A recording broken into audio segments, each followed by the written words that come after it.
சகரியா 2ஆம் அதிகாரம் 10வது வசனம் எடுத்து ஒருத்தர் வாசிப்போமா? சீயோன் குமாரத்தியே கம்பீரித்து பாடு, இதோ நான் வந்து உன் நடுவில். திரும்ப ஒரு முறை எல்லாரும் வாசிங்க பார்க்கலாம். சியோன் குமாரத்தினை யாரு சியோன் குமாரத்தினை யாரு? சியோன் பட்டணத்தில் இருக்கவங்களா? நீங்களும் நானும் தாங்க. என் நேசருடைய பிள்ளைகளை சொல்கிறார், சியோன் குமாரத்தியே, என் பிள்ளைகளே, என் நேச குமாரத்திகளேங்கிறார். ஏன் குமாரத்தின்னு சொல்கிறார் தெரியுமா? இந்த பெண் பிள்ளைகள் மேலே ஒரு ஸ்நேகம் உண்டு. இந்த ஆம்பளை பசங்க கடைசி வரை கூடவே இருப்பான். அதனால் அந்த அன்பு அதிகமாக வெளிக்காட்ட மாட்டாங்க. இந்த பிள்ளைங்க திருமணமாகி போகும்போது, இப்போல்லாம் எங்கே யார் அழுதா டான்ஸ் ஆடிட்டே போகுது. கல்யாண வீட்டில் தருத்தரம் முடிச்சது ஆடுது கிடந்து. திடீர்னு மனமடியில் இருந்துச்சு பார்த்து இப்படி ஆடுதா. விளங்குன மாதிரி தான் குடும்பம் ஆடியே போயிடும் நாசமாக போட்டு. இந்த பெண் பிள்ளைங்க பிடுங்கி நாட்டப்படுவார்கள். கவனிச்சிருக்கீங்களா? பிடுங்கி ஒரு இடத்துல நம்ம வீட்டில் சுகமாக வாழ்ந்துருக்கோம், அடுத்த வீட்டில் எப்படி வாழணும்னு தெரியாது. தகப்பனுடைய இருதயம் நொறுங்கும், உடைந்தாலும் அன்பு மகள் அப்படின்ட்டு ஆண்டவர் அந்த பேரன்பை வெளிப்படுத்துகிறார். சியோன் குமாரத்தியே, நேச குமாரத்தியே அப்படிங்கிறார். அந்த அன்புக்கு தான் அந்த வார்த்தை அப்படி சொல்லுவார். ஏன்னா சியோன் குமாரரேன்னு சொல்ல மாட்டேக்கார்ல. மற்ற இடத்துல யாக்கோபே இஸ்ரவேலேங்காரு, இங்கே மட்டும் குமாரத்தியேம்பார். அப்போ சொல்கிறாரு, கம்பீரித்து பாடு, நீ அழுதது போதும், அங்கலாச்சது போதும், பரிதபிச்சது போதும், புலம்பினது போதும், கம்பீரித்து பாடு. ஏன்? இதோ நான் வந்து நடுவில் வாசம் பண்ணுவேன். நல்ல கையை தட்டி. பொய் சொல்லாமல் சொல்லணும். ஒரு கேள்வி கேட்போம், பொய் சொல்லாமல் சொல்லணும். எத்தனை பேர் வீட்டில் பிசாசு வாசம் பண்ணுதுன்னு நம்புறீங்க? பொய் சொல்லாமல் சொல்லணும். எத்தனை ஒரு வீட்டில் பிசாசு வாசம் பண்ணுது அப்படின்னு நம்புறவங்களாம் யாரு? கையெல்லாம் தூக்க சொல்ல மாட்டேன். உங்கள் இருதயம் திறந்த போதும். ஹலோ, இருக்கீங்களா? இன்னைக்கு செய்தியே அதுதான். பிசாசு உங்கள் வீட்டில் வாசம் பண்ணுறதா, இயேசு வாசம் பண்ணணுமா? அலையா விருந்தாளிய எல்லாம் கவனிக்கிறீங்களா? அலையா விருந்தாளிய பிடிச்சி வச்சு உறவு கொண்டாடுற மானங்கட்ட கிறிஸ்தவர்கள் திருந்திட்டா இந்த உலகமே ரட்சிக்கப்பட்டுரும். தேடி வந்து சொல்லுதாரு, நான் வந்து வாசம் பண்ணுறேன் அப்படிங்கிறவருடைய சத்தத்தை கேட்க இன்னைக்கு கிறிஸ்தவம் இல்லை. என் அன்பு தேவனுடைய பிள்ளைகளை, எதை நீங்கள் நம்புகிறீர்கள்? என் ஆண்டவர் சொல்லுகிற வார்த்தையை நம்புகிறீர்களா? பிசாசினுடைய மாயமாலத்தை நம்புகிறீர்களா? மாயமாலத்தை நம்புகிறீர்களா?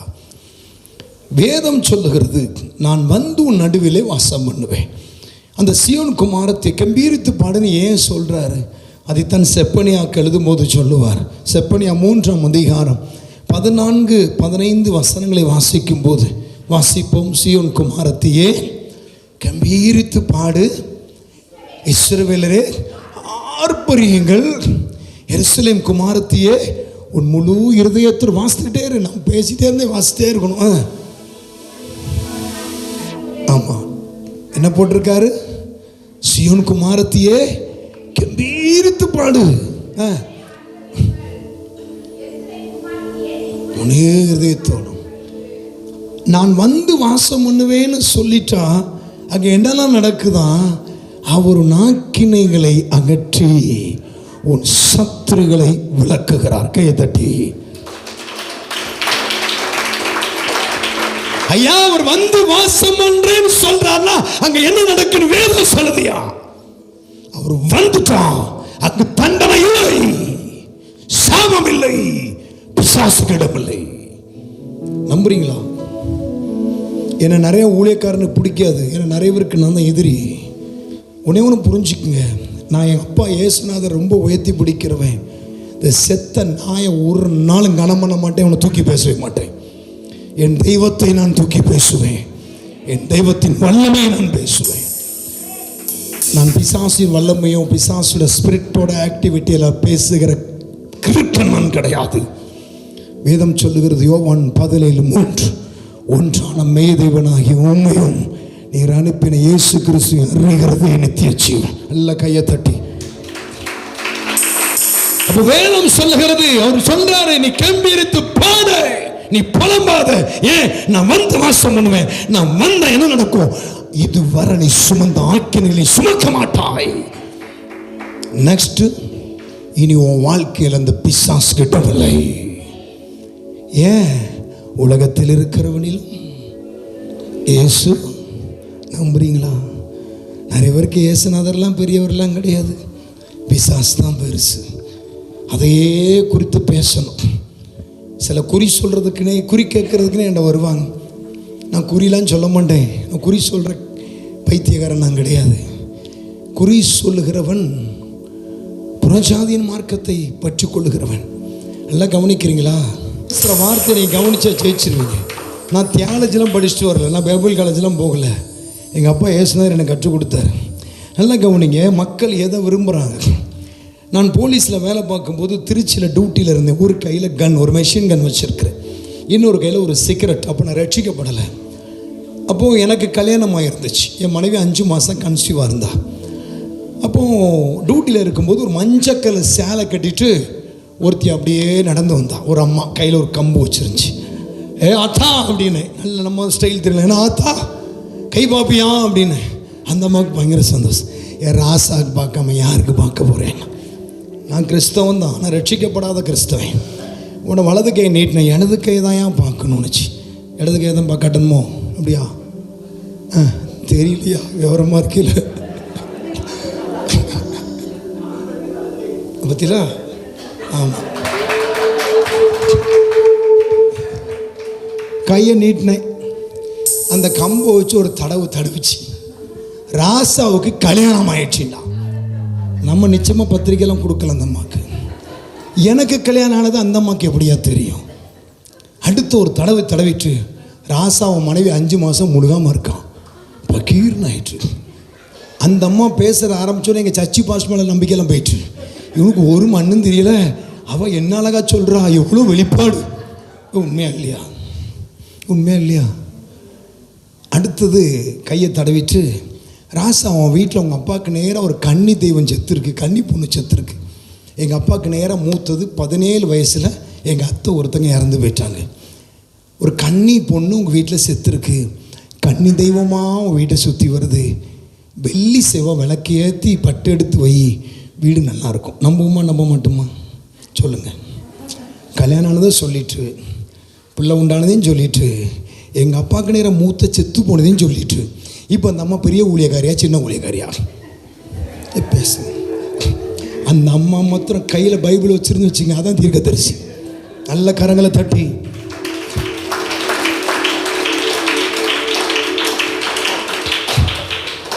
இதை நான் சொல்ல மாட்டேன். அல்லேலூயா. இது எனக்கு தேவையும் இல்லை.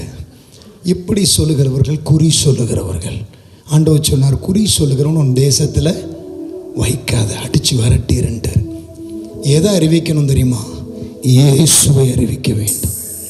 ஐயா, இருட்டு போடுற சுவிட்ச லைட் எரிஞ்ச ஓடுவேன். இருட்டுக்குள்ள லைட்டை போட்டால் வெளிச்சம் தானா வந்தால் இருட்டு என்ன ஆயிரும்? புரியுதுங்களா? என் ஆண்டவர் சொன்னார், நான் வந்து உன் நடுவில் வாசம் பண்ணுவேன். உங்கள் வீட்டில் யார் வாசம் பண்ணுறா? இயேசு வாசம் பண்ணார்னா, நல்லா கவனிங்க, இதுவரை நீங்கள் பிரச்சனைன்னு சொன்னதை இனி சொல்ல மாட்டீங்க. அவர் வாசம் பண்ணுகிற வீட்டில் ஆக்கினை இல்லை, அவர் வாசம் பண்ணுகிற வீட்டில் சத்துரு இல்லை. நான் சொல்லலையா? வேதம் சொல்லுது. சீயோன் குமாரத்தியை கம்பீரித்து பாடு, இஸ்ரவேலரை ஆர்ப்பரியுங்கள், எருசலேம் குமாரத்தியே உன் முழு இருதயத்தோடு மகிழ்ந்து களிக்கூறு, கர்த்தர் உன் ஆக்கினைகளை அகற்றினார். காலங்காலமாக தண்டனை சுமந்து வந்துட்டு இருப்பாங்க. சாபம், அதை தான் சொல்லுவாங்க சாபம்பாங்க. இந்த சாபத்திலிருந்து வெளியே வர்றதை பாஸ்டர்ஸ் ஒத்துக்க மாட்டேக்காங்க. இன்னைக்கு ஊழியக்காரன் தான் அதை ஒத்துக்க மாட்டேக்கான். நீங்கள் ஒத்துக்க நினைச்சா உங்கள் சபை பாஸ்டர் ஒத்துக்க மாட்டார். அது எப்படி போகும்? டேனியல் ராஜ் பிரதருக்குலாம் அப்பெல்லாம் ஒன்றும் தெரியாது அப்படிம்பாங்க. ஆனால் வேதம் சொல்லுது, அவர் வந்துட்டா சாபம் இல்லைங்க. இருக்கிறீங்களா? அவர் வந்துட்ட சாபம் இல்லை. சாபம் இருக்குன்னு சொல்கிறவன் கூட இயேசுவை சொந்த ரட்சகரை ஒருத்தன் ஏற்றுக்கொண்டுட்டான்னா அவன் லைஃப்பில் சாபம் இல்லை. ஐயா, என் பொண்டாட்டி ஏற்றுக்கொள்ளலை, நான் தான் ஏற்றுக்கொண்டிருக்கேன். வீட்டுக்குள்ளே இயேசுனர் வந்துட்டான்னா அந்த வீடு இயேசுவை தான் சொந்தம். நல்லா கவனிக்கிறீங்களா? எத்தனை பேர் நம்புறீங்க? ஒரு அம்மா ஏண்ட வந்துச்சு, ஒரு கூட்டம் முடிஞ்ச உடனே 15 வருஷமாக ஊழியம் செய்யுது அந்த அம்மா. ஏண்ட வந்து சொல்லுது, ஐயா ஒரே சூனிய மாந்திரிங்க ஏவல்னு வச்சு படுத்துகிறாங்கய்யா, என்ன செய்கிறதுனே தெரியலையான்னு. உடனே நம்ம எப்போவுமே கேட்குற மாதிரி கேட்டோம், நீங்கள் ரட்சிக்கப்பட்டிருக்கீங்களான்னு கேட்டோம். இப்படி சொல்கிறீங்க, நீங்கள் 15 வருஷமாக ஊழியம் செஞ்சுக்கிட்டு இருக்கேன். அடிபாவத்தி 15 வருஷம் ஊழியம் செய்கிறங்க, சூனிய மாந்திரிகன்னு சொல்கிறிய, அது எப்படி வந்துச்சுங்க ஏங்க வாங்க அப்படின்னு. பாவம் அப்புறம் நின்றுட்டு இருந்தார். வாங்கன்னு போடல என்னம்மானார், இதுதான் இதுன்னு திருந்தவே இல்லை. இது வழியாக உள்ள வந்துடுச்சு. எது வழியா? அந்த அம்மா அந்த ஆளுடைய சரீரத்துக்கு யார் சொந்தக்காரன்? கிறிஸ்தவனுக்கு நான் கேட்கேன், உங்கள் புருஷன் சரீரத்துக்கு யார் சொந்தக்காரன்? உங்கள் பொண்டாடி சரீரத்துக்கு யார் சொந்தக்காரன்? ரொம்ப யோசனையாக இருக்குல்ல. நான் சொல்ல யோசனையாக தான் சொன்னார். ஹலோ, ஒரு பேய் இருந்த வீட்டுக்குள்ளே ஏசுனார் வர முடியாது, ஆனால் ஏசுனார் இருந்த வீட்டுக்குள்ளே பேய் வர முடியும். எத்தனை நம்புறீங்க? யோசனையாக இருக்குல்ல. நான் பேசுகிறது புரியுதா சிஸ்டர்? ஏசுனார் இருந்த வீட்டுக்குள்ளே எது வர முடியும்? முடியுமா? நல்ல கரங்களை தட்டுங்களேன். ஐயா நல்லா புரிஞ்சுக்குங்க. உங்க எண்ணங்களை மாற்று, உங்களுடைய கற்பனைகளை மாற்றுங்க, சத்தியத்தை நம்புங்க. ஆண்டவராய் இயேசு கிறிஸ்து கல்லறையில் இருந்து இந்த ஒரு கல்லறை தோட்டம் பக்கத்தில் ஒரு கடற்கரை இருக்கு. படிச்சிருக்கீங்களா? அதை 5ஆம் அதிகாரத்திலேருந்து வாசிக்க, 1லிருந்து. மைக்கில் வாசிக்க முடிஞ்ச மைக்கில் வாசிக்கப்பா. யாராவது எல்லாம் பைபிள் எடுத்துட்டிங்களா? இயேசு வந்து வாசம் பண்ணால் எண்ணங்களை மாற்றுங்க, வேறு ஒன்றும் இல்லை. உங்கள் எண்ணத்தை மாற்றிட்டீங்க, ஜெயிச்சிருவீங்க. ரைஸ்லாம் நீங்கள் எதாவது ஃபீல் பண்ணுறீங்க. மார்க் 5. என்னடா தூங்குறீங்களா? பின்பு அவர்கள் கடலுக்கு அக்கறையில் உள்ள கதரேனோட நாட்டில் வந்தார்கள். அவர் படவிலிருந்து இறங்கின உடனே அசுத்தாவியில் ஒரு மனுஷன் பிரேத கல்லறைகளிலிருந்து அவருக்கு எதிராக வந்தான். அவனுடைய குடியிருப்பு கல்லறைகளிலே இருந்தது. அவனை சங்கிலியினாலும் கட்ட ஒருவனாலும் கூடாதிருந்தது. அவன் அநேகந்தரம் விலங்குகளினாலும் சங்கிலியினாலும் கட்டப்பட்டிருந்தும் சங்கிலிகளை முறித்து விலங்குகளை தகர்த்து போடுவான். அவனை அடக்க ஒருவனாலும் கூடாதிருந்தது. அவன் எப்பொழுதும் இரவும் பகலும் மலைகளிலும் கல்லறைகளிலும் இருந்து கூக்குரலிட்டு கல்லுகளினாலே தன்னை காயப்படுத்தி கொண்டிருந்தான். அவன் இயேசுவை தூரத்திலே கண்டபோது ஓடி வந்து அவரை பணிந்து கொண்டு, இயேசுவே, உன்னதமான தேவனுடைய குமாரனே, எனக்கும் உமக்கும் என்ன? என்னை வேதனைப்படுத்தாதபடிக்கு தேவன் பேரில் உமக்கு ஆணை என்று மிகுந்த சத்தமிட்டு சொன்னான். ஏனெனில் அவர் அவனை நோக்கி, அசுத்தாவியே, இந்த மனுஷனை விட்டு புறப்பட்டு போ என்று சொல்லியிருந்தார். கவனிக்கிறீங்களா? அப்படியே பைபிளை மூடுங்க. கல்லறைக்குள்ளே ஒரு பிசாசு பிடிச்சவன் இருக்கிறான். சுமார் 2000 பிசாசு அவனுக்குள்ளே இருக்கு. எத்தனை ஸ்பிரிட்டு? லேகியான் அப்படின்னு ஒரு பேர் சொல்லப்பட்டது. 2000க்கு மேற்பட்ட பிசாசு. இப்போது அந்த மனுஷன் கல்லறை தோட்டத்தில் இருக்கிறான். எத்தனை பேர் வீட்டுக்குள்ளே பிசாசு இருக்குன்னு நம்புறீங்களோ அவங்களுக்கு இந்த மெசேஜ். எத்தனை பேர் வீட்டுக்குள்ள ஏசுநாதர் இருக்குன்னு நம்புறீங்களோ அவங்களுக்கு இந்த மெசேஜ். 2 பேருக்கும் சேர்த்து தான். நான் வந்தால் என்ன நடக்கும்? கரெக்டாக சொன்னார். ஆக்கினை இருக்காது, பேய் பிசாசும் வீட்டில் இருக்க மாட்டான். கரெக்டாக சொல்லிட்டார். இப்போது எப்படி கவனிங்க, 2000 பிசாசு பிடிச்சவன் கல்லறை தோட்டத்தில் இருக்கான். இயேசு வந்து படகுலேருந்து இறங்குறாரு. நல்லா கவனிங்க. தூரத்தில் யாரை கண்டு? அந்த வசனத்தை திரும்ப வாசி. அந்த பிசாசு யாரை தூரத்தில் கண்டான்? அவன் இயேசுவை தூரத்திலே கண்டபோது ஓடி வந்து அவரை பணிந்து கொண்டு. எத்தனை ஒரு வீட்டுக்குள்ள பிசாசு இருக்குன்னு நம்புறீங்க? ஹலோ, சாக்கு சொல்லாதீங்க. என் மனைவி ஜெபம் பண்ண மாட்டுக்கா, என் புள்ள ஜெபம் பண்ண மாட்டுக்கு, என் புருஷன் ஜெபம் பண்ண மாட்டுக்காரு. இந்த பிசாசு பிடிச்சவனுக்கு யார் ஜெபம் பண்ணான்? ஹலோ, காது உள்ளவன் கேட்க கடவன், காது உள்ளவன் கேட்க கடவன். இந்த பிசாசு பிடிச்சவனுக்கு யார் ஜெபம் பண்ணான்? நான் பேசுகிறது மனசில் புரிஞ்சிச்சா? உங்களுக்கு புரியுதா? நான் பேசுகிற சிலர் கோவம் வரும், உங்களுக்கு ரொம்ப கோவம் வரும். ஏன்னா இந்த குடும்பம்லாம் எனக்கு தெரியும். நான் வந்து பர்சனலாக அதிகமாக சிநேகிச்சு பேசுவேன். வசனம் வந்துட்டுனா இவ்வளோ கூட குறிச்சிடுவேன், யோசிக்கவே மாட்டேன். இப்போ இவங்களுக்கெல்லாம் தெரியும், எங்கள் ஃபேமிலியை பற்றி தெரியும். இந்த அண்ணா எனக்குனே நீ பற்றி பேசுகிறார், அது நினைக்கணும், அப்போ தான் அது சரியாகும். நல்லா கவனிக்கிறீங்களா? சில நேரத்தில் அவளுக்கே கோவம் வரும். வீட்டில் உங்கள் அப்பா என்னையே பேசினாரும்பா, எனக்கு கவலையே கிடையாது. சத்தி தெரிவீர்கள், சத்தமாக சொல்லுங்கள். எதே அறியணும்? இப்போ இந்த பிசாசு பிடிச்சவனை யாருமே என்ன பண்ண முடியலை, அடக்க முடியலை. சங்கிலினால் கட்டினா சங்கிலி எடுத்துட்டு போயிட்டான், காயப்படுத்திட்டு இருக்கான், நிர்வாணமாக கிடக்குறான், கல்லறைக்குள்ள கிடக்குறாயா. அந்த பிசாசு பிடித்தவன் இயேசு போட்ல இருந்து இறங்குறாரு. வேதம் சொல்லுது, அந்த பிசாசு பிடித்தவன் இயேசுவை தூரத்தில் கண்டு, பக்கத்தில் கூட பரவாயில்ல, நீ பக்கத்தில் நின்று பிசாசு ஆடிட்டு வரான். எங்கேயோ வந்த இயேசுநாதர் அவன் ஏன் ஓடி வந்தான் தெரியுமா? அந்த வசனம் என்ன சொல்லுது? அவர் அவனை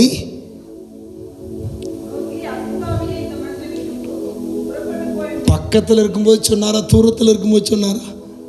எங்கே தூரத்தில் இருக்கும்போது? நல்லா கவனிக்கிறீங்களா?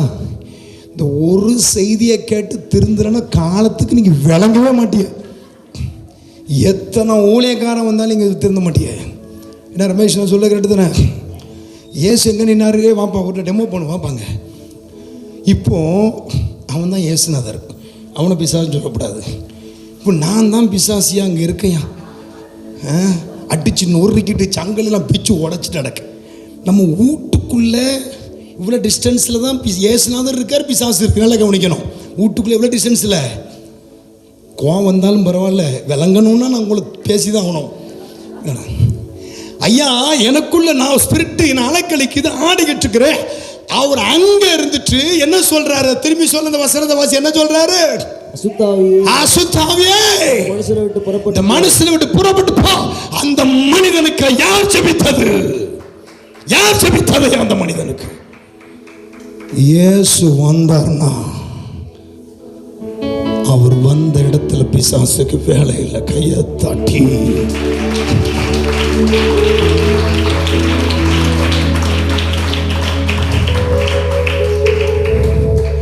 அவர் கூட சொல்லியிருக்கிறாரு. சீசர்களுக்கும் தெரியாது, சீசர்களுக்கும் தெரியாது.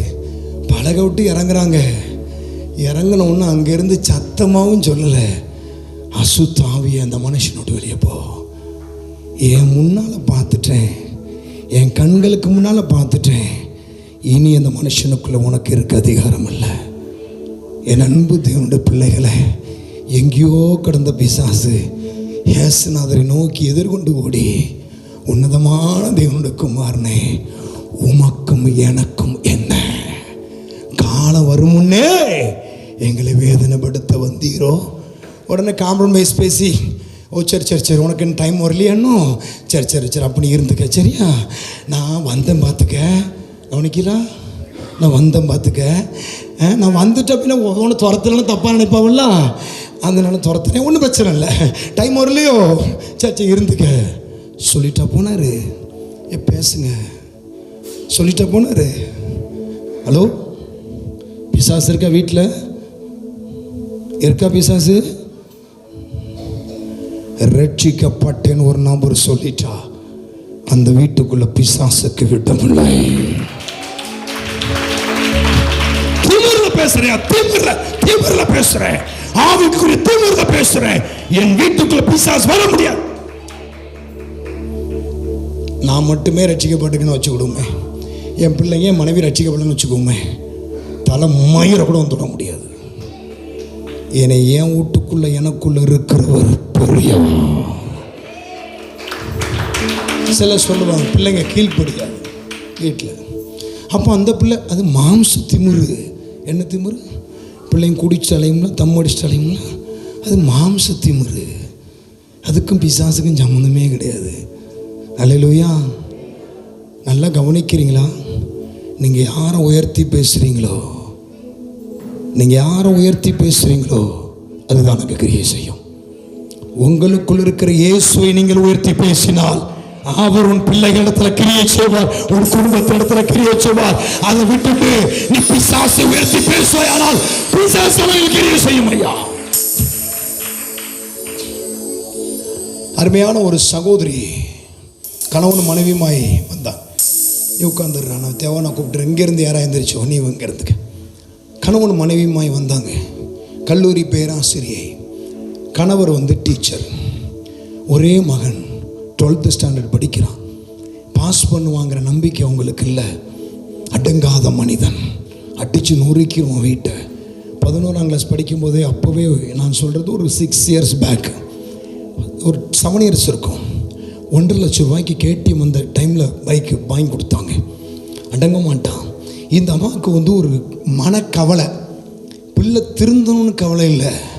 அந்த அம்மா கல்லூரி பேராசிரியர், வீட்டுக்கார டீச்சர். பிள்ளை 12th ஃபெயில் ஆகிட்டுனா என்ன சொல்லுவாங்க? சொல்லுங்கள், அசிங்கம் தானே. அதனால் அவங்க என்ன பண்ணுறாங்க, என் ஆஃபீஸ்க்கு வந்தாங்க. இந்த மாதிரிலாம் சொன்னாங்க. எங்கள் வீட்டுக்கு கொஞ்சம் வரலாமா பிரதர்? நான் வர்றேன், எங்கள் பையனுக்கு ஜெபிக்கிறேன். ஆனால் பிரதர் நீங்கள் வந்தால் என் பையன் உங்கள் முன்னால் வரவே மாட்டான், நீங்கள் வந்து ஜோம் பண்ணிட்டு போங்க போதும்னாங்க. நானும் புறப்பட்டு போயிட்டேன். அந்த பையன் வீட்டுக்குள்ளே உட்காந்துருக்குறான். நான் வந்து உட்காந்துட்டு உங்கள் பையனை கூப்பிடுங்க. என்ன வரமாட்டான். நல்லா கவனிக்கிறீங்களா? வரமாட்டான். யாரை உயர்த்தி பேசுகிறாங்க இப்போது? பக்கத்தில் கைப்பிடிச்சி நீங்கள் யாரை உயர்த்தி பேசுகிறீங்க? பேசுங்க, இன்றைக்கி தான் செய்தி. வரமாட்டாங்கிறது யாருக்கு மகிமை? திருந்த மாட்டான், அது திருந்தாது, அது விளங்கவே மாட்டியா நான் சொல்கிறேன். ஹலோ, ஏன் சினாரை ஒய்த்தி பேசுங்கய்யா. சிஸ்டர் நான் பேசுறது புரியுதா? டிஃப்ரெண்ட்டாக இருக்கும். வரமாட்டான். நான் சொன்னேன், நீ சொன்னால் வரமாட்டான், நான் சொன்னால் வருவேன். நான் சொன்னால் வருவான். கூப்பிடுங்கம்மா போய், நான் சொன்னால் வருவான். அதுக்கு வழி இல்லாமல் போய் கூப்பிட்டு வந்துட்டான். இப்போ யார் ஜெயிச்சா? பேசுங்க, யார் ஜெயிச்சா? நல்ல கரங்களை தட்டி. ஐயா, நான் எப்போவுமே எங்கால தூக்கியே வச்சு பழகினவேன். நீங்கள் இத்து போன பேய தூக்கி வச்சு பேசி பழகிட்டீங்க. அப்புறம் வந்து உட்காந்தான். இவங்க ரொம்ப ஆச்சரியம், பிரதர் வந்துட்டான். இன்னும் சொல்கிறேன், எங்கள் விளங்கே மாட்டின்ட்டு பின் என்ன செய்ய அப்படின்ட்டு உட்காந்து ஆச்சரியம் உட்காந்துருக்கேன். எப்படிடா இருக்க அப்படின்னு கேட்டேன். நல்லா இருக்காங்க, நீங்கள் எப்படி இருக்கீங்க? ரொம்ப நல்ல பையன்டா நீ. எனக்கு கோவம், நல்ல பையன் சொன்னதுக்கு கோவம். ரொம்ப நல்ல பையன்டா நீ எவ்வளோ க்யூட்டாக இருக்க, நல்ல பையன்டா. கருத்தை சொல்ல நீ ரொம்ப நல்ல பையன் சொல்கிறார். இந்த அம்மாவுக்கு பற்றி எரியுது. நான் நல்ல பையன் சொல்லு, இந்த அம்மாவுக்கு பற்றி எரியுது. நல்லா கவனிங்க, அவன் நல்ல பையனை கெட்ட பையனா? நான் சொன்ன பையன் நல்ல பையனை கெட்ட பையனா? ஏன் நல்ல பையன் நான் சொன்னேன்? ஏசுநாதர் நல்ல பையனதனையா? அவன் நல்லவன் ஆக்குறது யாரோட வேலை? பேசுங்க. ஏசு ஒரு வார்த்தை சொன்னார்ல, யோவான் 10:10, திருடன் திருடவும் கொல்லவும் அழிக்கவும் வருகிறான் என்று கூறான், நானோ அவைகளுக்கு ஜீவன் உண்டாயிருக்கவும். சரி, அப்போ நான் எப்பவுமே எப்படி பேசுவேன்? நல்ல பையன். இந்த மகு ஒத்துக்க முடியல. நான் எந்த அட்வைஸும் பண்ணலை. நல்லா படிடா, 855 மார்க் எடுக்கப்படா அப்படின்னு. இதுக்கு கோவம், அது ஃபெயில் ஆயிடுவான், பாஸே பண்ண மாட்டான். இப்போ அவன் பாஸே பண்ண மாட்டான். இது யாரோட பேச்சு? யார் வைத்து பேசுறது? நல்லா பேசுங்க. நீங்கள் எந்த விஷயத்தில் அவனை தூக்கி பேசுகிறீங்க? கர்த்தர் சொல்ல, நான் வந்து உன் நடுவில் வாசம் பண்ணுவேன். நான் வந்து உன் நடுவில் வாசம் பண்ண, நான் வந்து உன் வீட்டில் வாசம் பண்ண, நான் வந்து உனக்குள்ள வாசம் பண்ணுவேங்க. இப்போ சொன்னவரை தூக்கி பேச போகிறீங்களா, இல்லை புறம்போக்கு தூக்கி பேச போகிறீங்களா? நீங்கள் பேசுகிற சின்ன சின்ன காரியத்திலும் பிசாசு மகிமைப்பட்டு கொண்டு இருக்கிறான். நீங்கள் அறியாமல் அவனை தூக்கி வச்சு ஆடிக்கிட்டு இருக்கீங்க தெரியுமா? 855 மார்க் எடுத்து நீ பாஸ் பண்ணோடா. என்ன பிரதர், அவன் பாஸே ஆக மாட்டான். நல்லா கவனிங்க, இந்த வார்த்தை நீங்கள் பேசுவது தேவனுக்கு உகந்ததல்ல, பிசாசு உகந்தது. நான் அந்த அம்மாட்ட சொல்லிட்டு போனேன், எழுதி வச்சுக்கேன்னு போயிட்டேன். அவங்களுக்கு கோவம் என் மேலே. நான் வந்து புத்தி சொல்லி ஆலோசனை சொல்லி ஏதாவது சொல்லுவேன் நினச்சேன். நான் என்றைக்குமே யூத்துட்டு அந்த மாதிரி பேசவே மாட்டேன். அவங்க அப்பா அம்மா வந்து என்னெல்லாம் பேசுகிறேன்னு ஆப்போசிட்டாக அவன் சூப்பர்னு பேருமே அவன் சூப்பராகவே மாறிடுவான். நடந்தது என்ன, எக்ஸாம் முடிஞ்சது.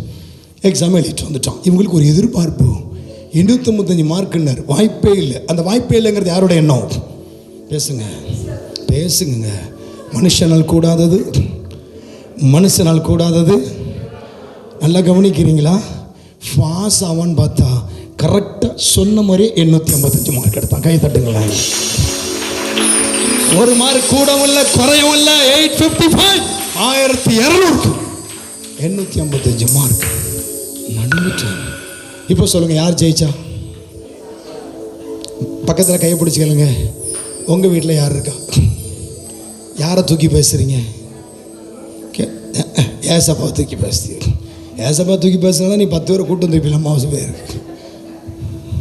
போகும் இடமெல்லாம் ஆரோக்கியமே, பாயும் இடமெல்லாம் பரிசுத்தமே, சேரும் இடமெல்லாம் செழிப்பு தானே, செல்லும் இடமெல்லாம். நல்லா கவனிக்கிறீங்களா? நான் பேசுறது புரியுதா?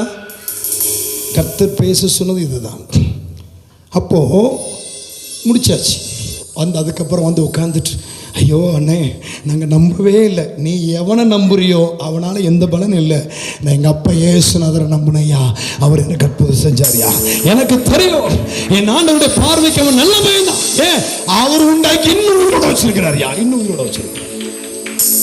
அவர் இன்னும் உயிரோடு தான் வச்சிருக்கார், கொள்ளல் இல்லை. அப்போ கொள்ளலைனாலே என்ன அர்த்தம் தான்? நல்லா கவனிங்க.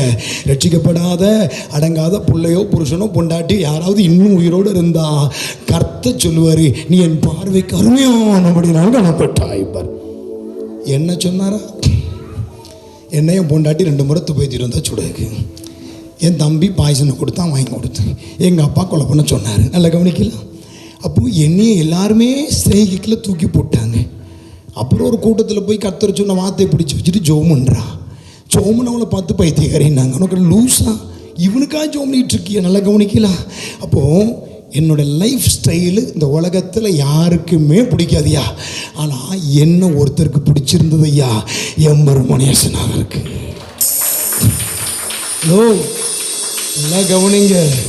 பிடிக்காதுங்கிற எண்ணத்தை கொண்டு வருகிறது பிசாசு. இப்போ புரியுதா நான் சொல்ல வந்தது என்னன்னு? புரியுதா? உங்கள் லைஃப்பில் நீங்கள் என்ன பேசிகிட்டு இருக்கீங்க, யாரை பேசிகிட்டு இருக்கீங்க, யாரை குறித்து மேன்மை பாராட்டி கொண்டு இருக்கிறீர்கள்? இன்றைக்கி அதுதான் அநேகருடைய ஊழியமாயும் இருக்கிறது. அவனுடைய கிரியை இன்னைக்கு சொல்லி ஜனங்களை கலங்கப்படுத்துவது நிறைய ஊழியமாக இருக்கிறது. டேனியலோட மினிஸ்ட்ரி இயேசுவை பேசுவது தான். என் அன்பு தேவனுடைய பிள்ளைகளை நல்ல கவனிக்கணும். கல்லறை தோட்டத்தில் இருந்த அந்த மனுஷனுக்கு யார் ஜெபித்தது? நான் கேட்குற கேள்வி பதில் சொல்லுங்க. யார் ஜெபித்தது? அந்த மனுஷனுக்கு யார் விண்ணப்பம் பண்ணினது? ஏசப்பா. அவன் கண்டா சொல்றான், ஏசப்பா பரலோகத்தில் இன்னைக்கும் உங்களுக்கும் எனக்கும் பரிந்து பேசி கொண்டிருக்கிறார். நீங்க அவரை மாத்திரம் தூக்கி வச்சே நில்லுங்களேன், ரட்சிக்கப்படாதவனும் ரட்சிக்கப்படுவான். வந்த இடத்துல அவருடைய கிரியை இருக்க வேண்டுமானால் உங்கள் வாய் மாற வேண்டும், உங்கள் எண்ணங்கள் மாற வேண்டும். இயேசுவுக்கு எதிர்மறையாக நீங்கள் செயல்பட என் ஆண்டவர் கிரியை செய்ய முடியாது. அப்ப பிசாசு பிடித்தவனுக்கு யார் விண்ணப்பம் பண்ணினது? உங்க வீட்டில் உங்களுக்குள்ள இயேசு இருக்கிறார்னா உங்க வீட்டில் ரட்சிக்கப்படாத அத்தனை பேரையும் அவர் அசைப்பார்.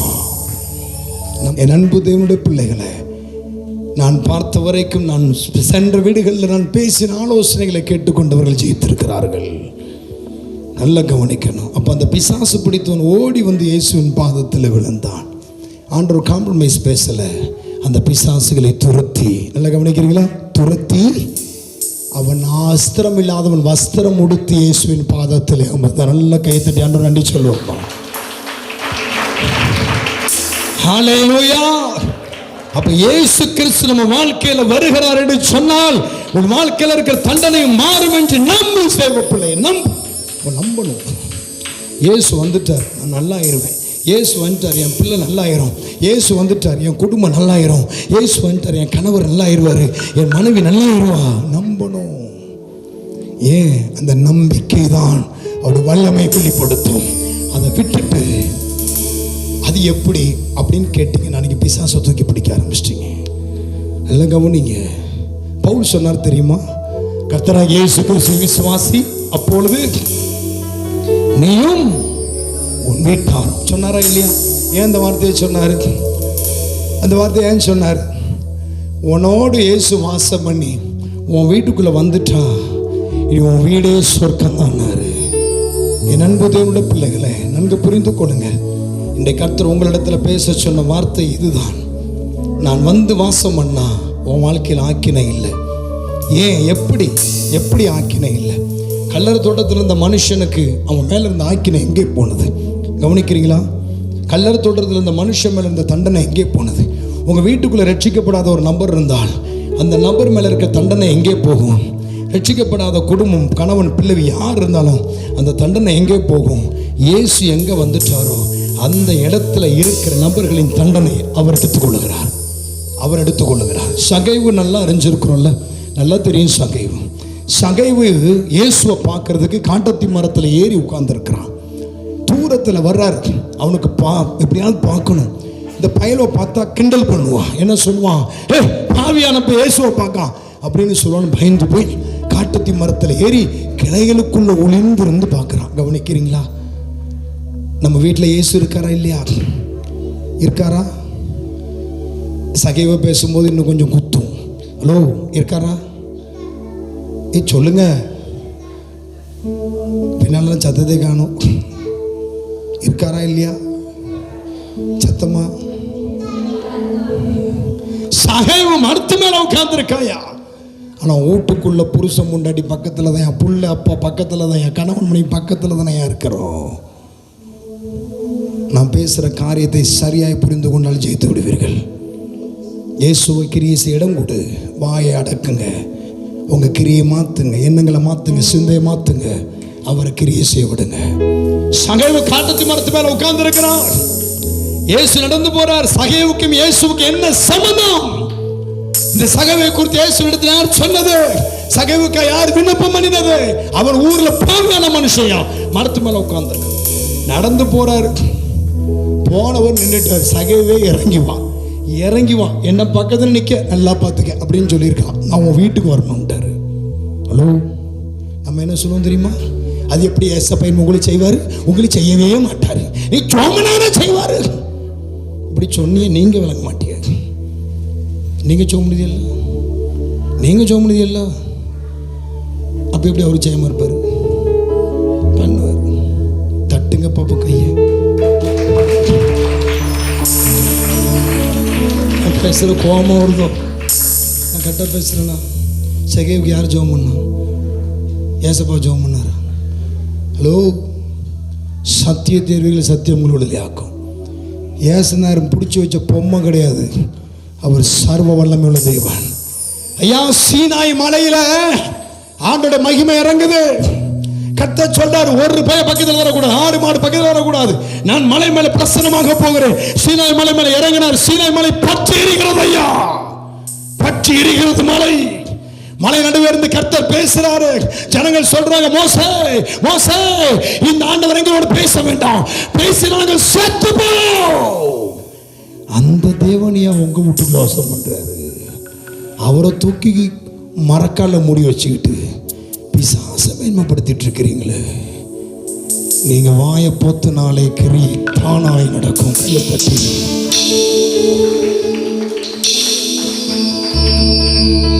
வசனம் இருக்கா? இருக்கு. எங்க இருக்கு? ஏசாயா 30:15 வாசிங்க. ஏசாயா 30:15 வாசிங்க. நீங்கள் மனம் திரும்பி அமர்ந்திருந்தால் ரட்சிக்கப்படுவீர்கள். அமெரிக்கையும் நம்பிக்கையுமே உங்கள் பலனாயிருக்கும். அமெரிக்கையும் நம்பிக்கையும் அமர்ந்திருக்கிறது மாத்திரம் இல்லை, நம்பிக்கை தேவன் மேல வைக்கணும். யார் மேல வைக்கணும்? யார் மேல வைக்கணும் பிரதர்? தேவன் மேல நம்பிக்கை வைக்கணும். அமர்ந்திருக்கணும் என்ன தெரியுமா? வாயை பொத்தணும். எங்க வளர்க்க போற, எங்க உருப்பிட போற? பிசாசுக்கு இடம் கொடுத்து பேசுற வார்த்தையை முதலாவது நிறுத்துங்க. கோபம் கொண்டாலும் பாவம் செய்யாதீர்கள். உங்கள் கோபம் சூரிய அஸ்தமனத்துக்குள்ள தனியாக கிடக்குதுன்னு வசனம் சொல்லுது. அதுக்காக நித்தமாக கோபப்பட்டே இருப்பாங்க. நல்லா கவனிக்கிறீங்களா? அந்த வசனம் எடுத்த திரும்ப ஒரு முறை வாசிங்க பார்ப்போம். மனம் திரும்பி அமர்ந்திருந்தால். ஆனால் அடுத்த வசனம் சொல்லுது, நீங்களோ அப்படி செய்ய மனதில்லாமல். அப்படி அல்ல, அப்பெல்லாம் கிடையாது பிரதர், உங்களுக்கு தெரியாது பிரதர். அப்படி அல்ல, குதிரைகள் மேல் ஏறி போவோம் என்கிறீர்கள், ஓடி போவீர்கள். நான் சொன்ன விளங்க மாட்டேங்கன்னு சொன்னோம்ல, உங்களை இல்லை. இப்படி இதை கேட்காதவங்க விளங்க மாட்டாங்கன்னு சொன்னோம்ல. நான் சொல்லல, வசனம் சொல்லுச்சு. ஆண்டவர் சொல்றாரு, நீ மனம் திரும்பிட்டல்ல, என்ன என் மேல விசுவாசம் வச்சுட்டல்ல, கம்முன்று நான் பார்த்துக்குவேங்க. அப்படி இல்லை ஆண்டவரே, நான் குதிரை மேல ஏறி போனா ஓடியே போயிடுவேன். அடுத்தது, வேகமான வாகனங்கிறது இன்றைய நவீன டெக்னாலஜி. நமக்கு இருக்கிற ஞானம், நமக்குள்ள அறிவை குறிக்கிறது. அப்படியே வேகமாய் துரத்துவார்கள். நல்லா கவனிக்கிறீங்களா? போதும், நல்லா கவனிங்க, கொஞ்சம் கவனிங்க. நான் பெரிய செய்தி ஒன்றும் கொடுக்கல. என் ஆண்டவர் சொன்ன, நான் வந்து வாசம் ஒன்று, நான் வந்தால் என்ன நடக்கும்னு சொல்லு. அப்போ சகைவை ஆண்டவர் பார்த்தோன்னு கூப்பிடுறாரு. அந்த சகைவு இறங்கி வந்தவனும் வீட்டுக்கு நான் வரணும் பார்க்குறாரு. ஊர் மக்கள்லாம் சொல்கிறான், பாவியான மனுஷன் வீட்டுக்கு போகிறாரு. நீங்கள் யாரை உங்கள் வாயினால் அற்பமாய் பேசுகிறீர்களோ அவனைத்தான் இயேசு ரொம்ப ரொம்ப ரொம்ப நேசிக்கிறார். நான் சாட்சி, நான் சாட்சி. விளங்கவே மாட்டான். எங்கள் மாமா பையன் அங்கே உட்காந்துருக்கான். ஊரில் ஒரு நாள் தெரியாமல் அவர் வச்சுருந்த பாட்டில் தூக்கிட்டு வந்துட்டேன். நான் போலீஸில் வேலை பார்க்கும்போது கோயில் கொடைக்கு போயிருந்தேன். அவர் குடிக்க வச்சுருந்த பாட்டில் தூக்கிட்டு வந்துட்டேன். எங்கள் அம்மாட்ட தான் என்ன சொன்னார் தெரியுமா, உன் பையன் விளங்கவே மாட்டான், நாசமாகவும் போயிடுவான், அவன் எங்கே உருப்பிட போகிறான் அப்படின்னாரு. என்ன மாப்பிள்ள, ஹலோ, என்னை விளங்குவான்னு ஒருத்தரும் சொல்லலை. நல்லா கவனிங்க. ஏசுனார் கிரியை செய்யணும்னா கர்த்தர் சொல்லுகிற ஆலோசனையை கேளுங்க. பிசாசு உயர்த்தி பிடிக்காதீர்கள். அப்படின்னா என்ன? நீங்கள் என்றைக்கு ஒரு மனுஷனை நீங்கள் உருப்பிட மாட்டேன் விளங்க மாட்டேன்னு சொல்லி கிரிட்டிசைஸ் பண்ண ஆரம்பிக்கிறீங்களோ அப்போ நீங்கள் பிசாசை உயர்த்துகிறீர்கள். ஆனால் அந்த மனுஷனை பார்த்து நீ சூப்பராக வருவடா, நீ கணக்கு வடா, நீ ரட்சிக்கப்பட்டு சாட்சி அனுப்படா, இயேசு உயர்த்துகிறீர்கள். கைது ஆமென் சொல்லுங்க. ஹல்லேலூயா, ஹல்லேலூயா. என் அன்பு தேவனுடைய பிள்ளையை சகைவை ஊரே சொல்லுகிறது, அவன் பாவி, அவன் பாவி. பாவியான மனுஷன் வீட்டுக்கு போறார். அவன் இறங்கி உன் வீட்டுக்கு தான் போனான் வரணும்னு சொன்ன அடுத்த செகண்ட் இயேசுவும் சகைவும் அருக நிற்கிற அடுத்த செகண்டு சகைவுக்குள்ள இருந்த பொல்லாத ஸ்பிரிட் தானா வெளியே போகிறது.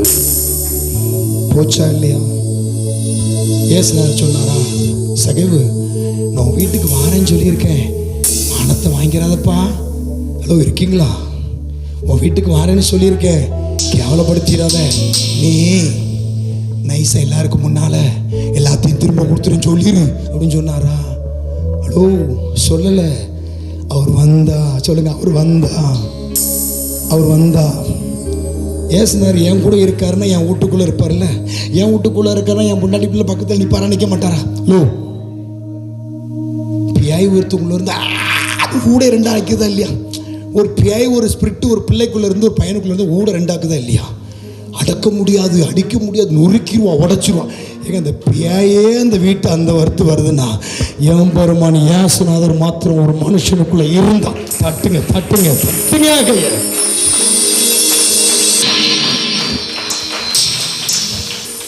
99% பேர் இதை நம்பலை. நான் பேசுகிறத 99% பேர் இதில் நம்பலை.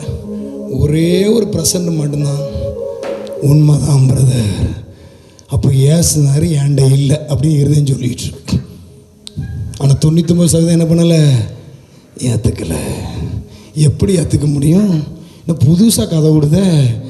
நான் படித்து பிரசங்கம் பண்ணலையா, தியானித்து பிரசங்கம் பண்ணுறேன். ஏசுநாதர் என் உள்ள இருந்தா என் பக்கத்தில் இருக்க என் மனைவி பக்கத்துலேயும் அவர் தான் இருப்பார், என் பிள்ளைங்க பக்கத்தில் இருப்பார். கல்லறை தோட்டத்துக்குள்ளே இருந்த பேயை பார்த்து வெளியே போன்னு சொன்னார்னா என் வீட்டுக்குள்ளே பேயை தாளாட்டிட்டு படுக்க வைக்க மாட்டார் என் ஆண்டவர். ஹலோ, புரிஞ்சவங்க கையை தட்டி கல்லறை தோட்டத்தில் இருந்த மனுஷனை பார்த்து பொல்லாத பிசாசை வெளியே போன்னு சொன்னது உண்மை சொன்னார். எனக்குள்ள இருக்கிற இயேசு என் குடும்பத்தில் யாரு, என் வீட்டுக்குள்ள யார்கிட்ட ஸ்பிரிட் இருந்தா பார்த்து தாராட்ட மாட்டாரியா, துரத்துவாரியா, துரத்துவார். இன்னைக்கு எடுத்தீங்க அந்த வார்த்தையை, இன்னைக்கு உங்க வீட்டில் அற்புதம். நான் சொல்றேன், என்ன ஊழியக்காரெல்லாம் பிடிக்காது. ஏன்னா அவன் என்ன சொல்லி வச்சிருக்கான், கர்த்தர் சொல்லுகிறார் உங்களுக்கு மை போட்டிருக்குன்னு சொல்லுகிறார், உங்களுக்கு ஏவி விட்டுருக்குன்னு. விளங்கவே மாட்டீங்க. எப்படிப்பட்டவன்ட்ட போனீங்கன்னா கடைசி வரை விளங்க மாட்டேன், நாசமாக போயிருவிய. சபிச்சே அனுப்புகிறேன், நாசமாக போயிருவிய. இருக்கியங்க நாசமாக போகணுமா நல்லா இருக்குமா நீங்கள் தான் முடிவு பண்ணிக்கணும். நீங்கள் அன்னைக்கே திருந்திட்டீங்களா? நல்ல கரங்களை தட்டி பிரசங்கத்தை கேட்க கஷ்டமாக இருக்குல்ல சிஸ்டர்? கஷ்டமாக இருக்குல்ல?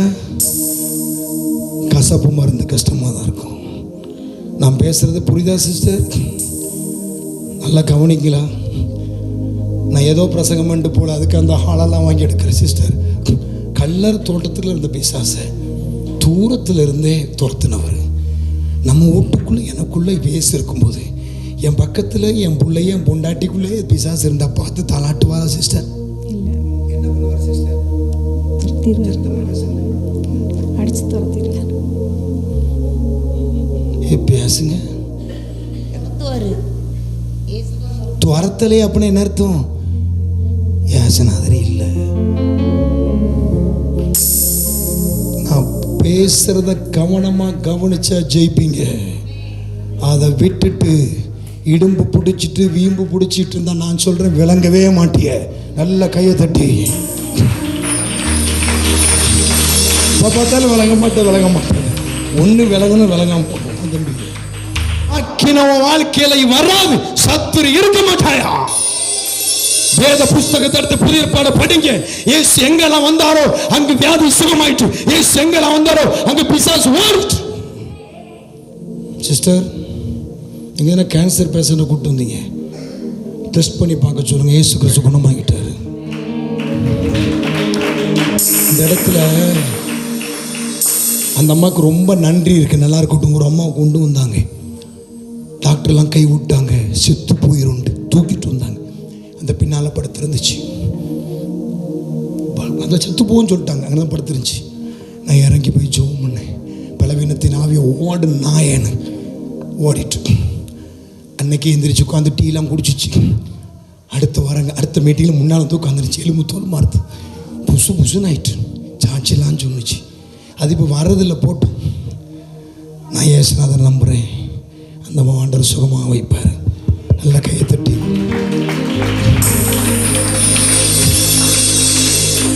சகைவு வாழ்க்கை மாறுமானால் என் ஆண்டவர் இயேசு உங்களோட இருக்கிறாரா இல்லையா அன்னைக்கு தியானிக்க போகிறோம்.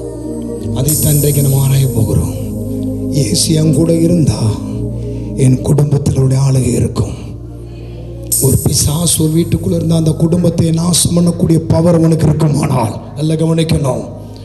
ஒரு ஸ்பிரிட் ஒரு வீட்டுக்குள்ள இருந்து நல்ல கண்ணை திறந்து வச்சு காதை நல்லா திறந்துக்குங்க. ஒரு ஸ்பிரிட், ஒரு சூனி ஆவின்னு வச்சுக்கோமே. வடா, இது சூனி ஆவி. இந்த ஆவி வீட்டுக்குள்ளே வந்துட்டு வீட்டையே நாசமாக்குது, தொழிலை நாசமாக்குது, ஊடே சீர்கட்டு. நல்லா கவனிங்க, ஊடே நாசமாகுது. ஹலோ, நல்லா கவனிங்க. இல்லைன்னா விளங்க மாட்டேன். நான் புரிஞ்சுக்கணும். திரும்ப சொல்கிறேன். நான் அந்த வார்த்தையை சொல்கிறேன், காரணம் இருக்கு. ஒரு ஆவியை ஒருத்தர் ஏவி விட்டா அந்த வீடையே நாசமாக்குது.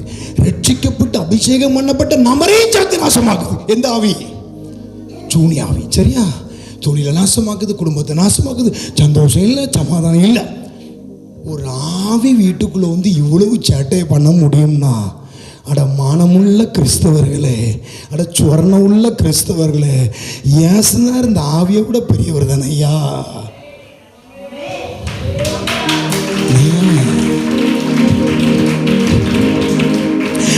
சொல்லுகிறார், உங்க வீட்டுக்குள்ள ஒரு சூனியத்தை அனுப்பி இருக்கிறார்கள், ஒரு ஏவலை அனுப்பி இருக்கிறார்கள். அந்த ஆவிதான் பாடப்படுத்துகிறது. ஏ முட்டா பயலே, அந்த வீட்டுக்குள்ள இயேசு எங்க இருக்கா? அந்த இயேசு எங்க? ஹலோ, பைத்தியக்காரனை போல கத்தி கதறுகிறேன் பல ஆண்டுகளாய். கேட்கிற மக்களும் இல்லை, திருந்துகிற ஊழியனும் இல்லை. ஒரு ஆவி வந்து உன் வீட்டை ஆட்டம் போட்டு கலக்குமானால் இயேசுநாதர் அதோட பெரியவர். அவர் வீட்டுக்குள்ள இருந்த அந்த வீடு யார் கண்ட்ரோல்ல இருக்கணும்? கல்லற தோட்டத்தில் இருந்த ஆவியை ஒத்த வார்த்தையில விரட்ட கூடுமானால், சகைவு பக்கத்தில் வந்து அடுத்த செகண்ட் தனக்குள்ள இருக்கிற கேரக்டர் மாற்ற கூடுமானால், எப்படி உங்க வீட்டில் இருந்தா கிரியை நடக்காமல் இருக்கும்? அவரு சோமனாதானே அற்புதம் நடக்கும். இனி இந்த வார்த்தையை பேசினே விளங்க மாட்டேன். அவரு சோமனாதானே, அவிய சோமனாதானே அற்புதம் நடக்கும்னு பேசின விளங்க மாட்டேன். அந்த பிசாசு யார் ஜோம் பண்ணது? ஹலோ, இருக்கீங்களா? அந்த கலரில் இருந்த பிசாசு யார் ஜோம் பண்ணது? என் தங்கச்சி. நானும் என்னுடைய கேரக்டர்ஸை, என்னுடைய ஸ்பிரிச்சுவல் ஆக்டிவிட்டியை நான் வெளியே இருந்து கொண்டு வர முடியும். முதல்ல வீட்டுக்குள்ளேருந்து ஆரம்பித்தேன். இந்தா என் தங்கச்சி அந்த இருக்கா, பெரிய ரவுடி. ஊரில் இழுத்து போட்டு அடிச்சு போடுவா. அந்த தங்கச்சி இழுத்து போட்டு அடிச்சு போடுவா. என் மாப்பிள்ளை ஒரு நாள் ஃபோன் அடிக்கான். இவ்வளோ தைரியமாக 2 பேரும் உட்கார வச்சு பேசுகிறேன்னு பார்த்துடுங்களேன். மச்சான், உங்கள் தங்கச்சி ஒருத்தி ரோட்டில் போட்டு அடிக்கா, நீங்கள் வந்து கேப்பியெல்லாம் கேட்க மாட்டீங்க. ஏய், ஏன் தங்கச்சி இல்லை, ஓம் ஒண்டாட்டினே. நல்லா கம்பெனிக்கு ஓம் ஒண்டாட்டினே. உங்கள் தங்கச்சி ஓம் ஒண்டாட்டிடா. அந்த அம்மா சொல்லியிருக்கு, எங்கள் அண்ணன்மாரெல்லாம் மொல்லாத ஆள் தலையை வெட்டிடுவான் அப்படின்னு. ஏன்டா ஃபோன் பண்ணி உடனே வானேன்னா? எதுக்குன்னு பிரச்சனை, பிச்சு விடுவேன்ட்டேன். இந்த உட்காந்துருக்கா. அப்போ இப்படி கண்டிட மாட்டியா? முழங்காலம் முடக்கு. உனக்குள்ள இயேசு இருந்தால் அற்புதம் செய்வாரா, செய்ய மாட்டாரானே? கொடுத்த ஆலோசனை கேட்டால், கர்த்தருக்குள் தன்னை அர்ப்பணித்தால் நீங்கள் நம்பவே மாட்டீங்க. அவன் இந்து என் மாப்பிள்ளை அவர் பிரச்சனை சொல்லும்போது இன்னைக்கு 2 பேரும் ஞானஸ்நானம் பெற்று பைபிள் காலேஜ் முடித்து அவங்க சர்ச்சில் துணை போதகர்களாக இருக்கிறார்கள். மாப்பிள்ளை எந்திரிச்சு சொல்லுங்க, முகத்தை காட்டு பார்ப்போம். பெருமாள் சாமி கோயிலில் கொடை கொடுத்த குடும்பம் ஐயா. ஆலோசனை ஏற்றுக்கொண்டால் ஏசுநாதர் கிரியை செஞ்சாரு. இன்னைக்கு ஞானஸ்நானம் எடுத்தது மாத்திரம் இல்லை, அபிஷேகம் பெற்றது மாத்திரம் இல்லை, 3 வருஷம் பைபிள் காலேஜ் முடிச்சு இன்னைக்கு அவங்க சபையில துணை போதகர். ஐயா, ஒரே ஒரு கேள்வி கேட்டு முடிக்கிறேன். ஒரு சடலமான ஆவி, ஒரு காளி மூலமா அனுப்பப்படுகிற ஒரு ஆவி உன் வீட்டை அலக்களிக்கிறது நீ ஒத்துக்கொள்வாயானால் அது உன் வீட்டை சின்ன பின்னமாக்குகிறது. என் கணவர் அப்படி பண்ணுது, பிள்ளை அப்படி பண்ணுது, என் தொழில் எப்படி பண்ணுகிறது, ஒத்துக்கொள்வாயானால் ஒன்று கேட்கிறேன், உன் இயேசு எங்கே? அந்த ஆவியை விட, அந்த ஸ்பிரிட்டை விட, சிலுவையில தலையை நசுக்கின அவன் கிரிகளை அழித்த அந்த இயேசு எங்கே? அப்ப ஒரு வீட்டில் இல்லைன்னு ஒத்துக்க என்னை கூட்டிட்டு போங்க, இந்த இரவு கூட்டிட்டு போங்க, ஜெயிப்பீங்க. ஜெபிக்கலாமா? உங்க மனசாட்சியை தொடுங்க. உன் வீட்டில் பேய் ஆட்டம் போடுதுன்னு சொன்னா இயேசு எங்க? ஹலோ, ஒரு ஊழியக்காரன் ஒத்துக்க மாட்டான். ஒத்துக்கிட்ட எனக்கு கவலை கிடையாது. நான் கேட்குற கேள்வி புரிஞ்சிச்சா? ஒரு சூனிய ஆவி வீட்டுக்குள்ள ஆட்டம் போடுதுன்னா, தம்பி படிக்காதவனு கூட புரியும்ல நான் பேசினது. ஒரு சூனிய ஆவி வீட்டுக்குள்ள ஆட்டம் போடுதுன்னா இயேசு எங்கய்யா? பிரதர் புரிஞ்சிச்சா? பிரதர் சிஸ்டர் புரிஞ்சிச்சா? இப்போ என் ஆண்டவர் வாக்கு பண்ணாரு, நான் வந்து வாசம் பண்ணுவேன். இப்போ எலும்பி ஜெபிக்க போறோம். என்னோட வாங்க ஏசப்பா. ஜெபிக்கலாமா? இதைத்தான் நீ பேசணும், வேற எதுவுமே கிடையாது.